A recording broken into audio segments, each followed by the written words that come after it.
Muito bem, damos continuidade à nossa aula. Nós partimos para os aspectos distintos da cultura, aonde nós vamos perceber que o que favorece a criação, a elaboração da nossa herança cultural, que nós chamamos, a herança social, né, com seu conteúdo, proveniente de um processo. Exatamente esse processo que se acontece graças ao uso da linguagem. É ela responsável por fazer com que os traços, as informações, os elementos sejam preservados. Muitas coisas não existem mais. Formas de viver, uso de objetos, técnicas, já se tornaram obsoletas. Mas nós preservamos alguns traços. Quando eu falo sobre a transmissão dessa carga, desse conteúdo da herança social, eu estou querendo dizer que tudo isso é uma bagagem que nós temos. E isso é importante porque nós somos fruto dessa bagagem. Nós usufruímos de experiências de outrora e que talvez hoje só servem como elementos históricos para compreendermos como é que a sociedade e nossos antepassados estavam se organizando e como é que eles se viravam nas suas diferentes situações e diferentes realidades. Por isso que o uso da linguagem é importante e ela não é estática, ela muda com o tempo e ela muda até mesmo no mesmo tempo, contemporaneamente, mas em grupos diferentes. Vamos pegar um exemplo. A linguagem que nós usamos durante uma conversa entre amigos é diferente de uma conversa num grupo de família. Os grupos do WhatsApp, eles são um exemplo dessa riqueza de linguagem.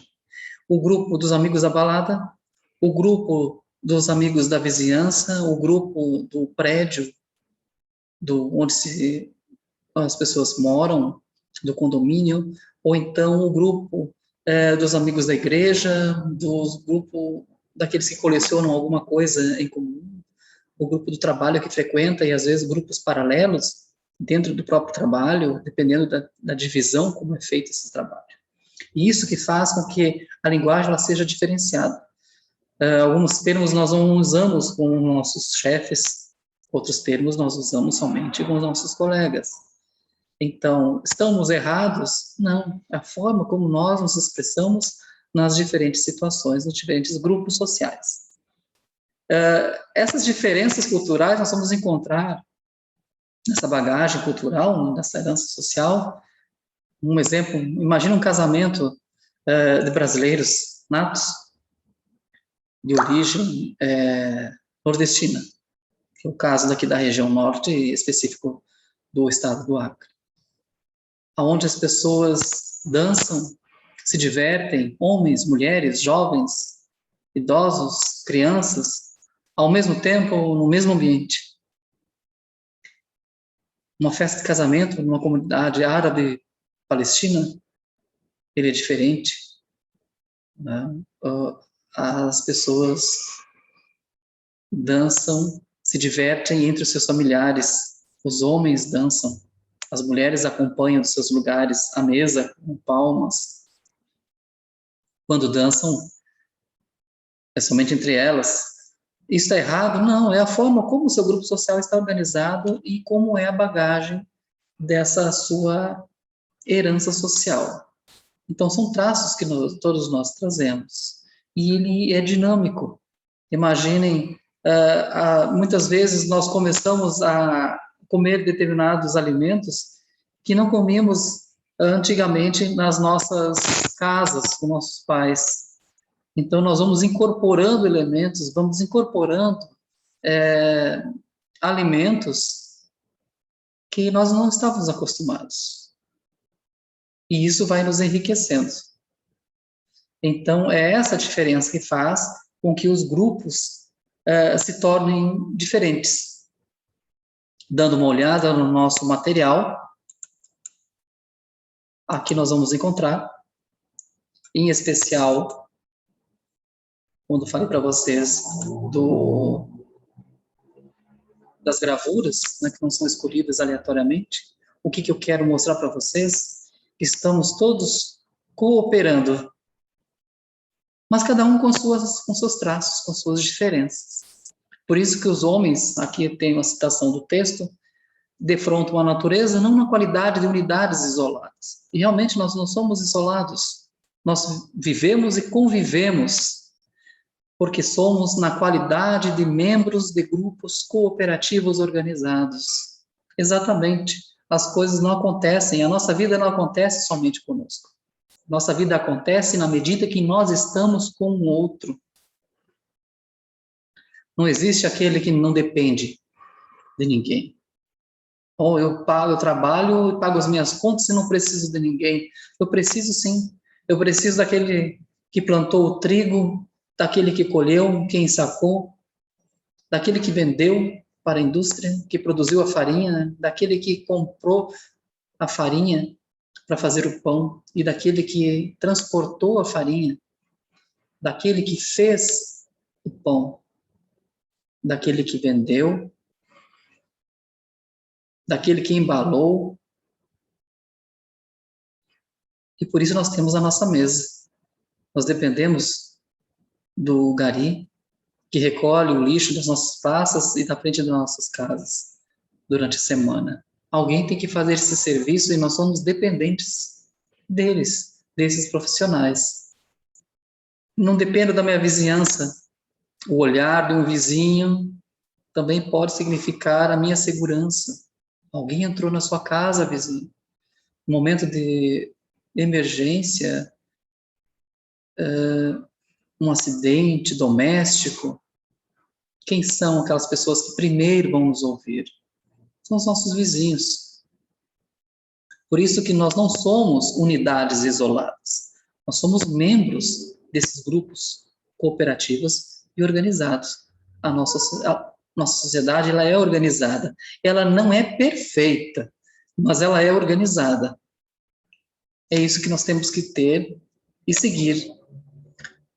Graças à posse dessa linguagem que nós transmitimos aos outros essa ideia clara das situações, tanto aquelas que não são mais atuais do comportamento, quanto aquelas que são acrescidas à nossa carga cultural, são acrescentadas ao conteúdo da nossa herança social. Então, nós somos seres em construção. Nós estamos sempre nos construindo. Quando começo as minhas aulas presenciais, eu já faço de cara a primeira pergunta. Quando será a nossa última aula?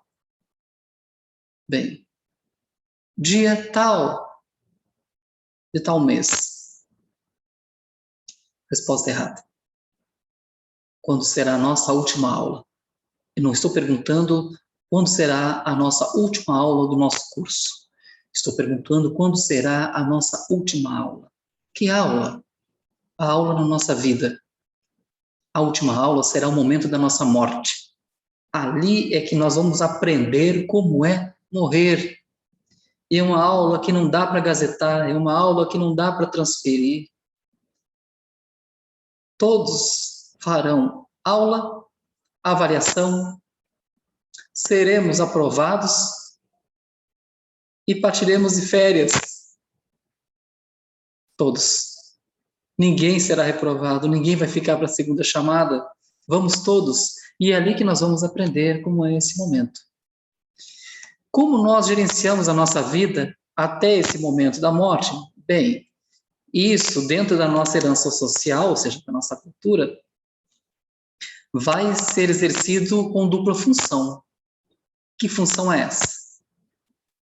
Essa nossa herança social, ela serve para nos adaptar, exatamente, adaptar o indivíduo ao seu lugar na sociedade, cada um no seu quadrado, cada um com a sua responsabilidade, ou com suas responsabilidades, trabalho, família, amigos, círculo acadêmico, círculo religioso que frequente, um círculo esportivo, círculo cultural. Bem, seja qual for os grupos que nós pertençamos.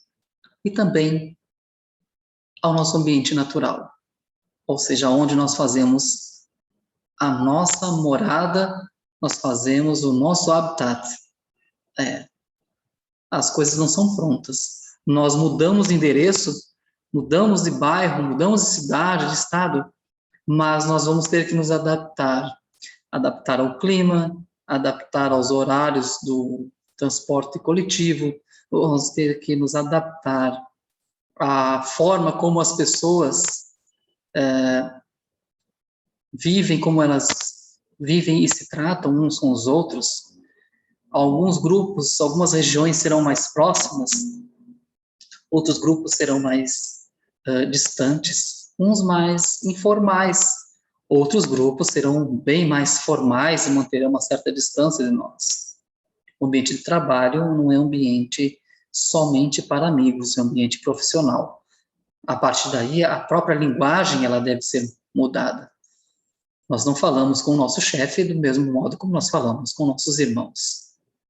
A informalidade, ela pode existir em alguns momentos, mas o tema, o que nos faz permanecermos unidos é o lado profissional. E é isso que faz com que nós consigamos nos adaptar ou não aos nossos lugares. É isso que a nossa aula tem a nos propor no dia de hoje. E terminamos com um vídeo que vai ajudar a compreendermos melhor essa realidade. Muito obrigado por enquanto. Continuem sempre sendo bem-vindos. E foi uma grande satisfação tê-los na minha agenda.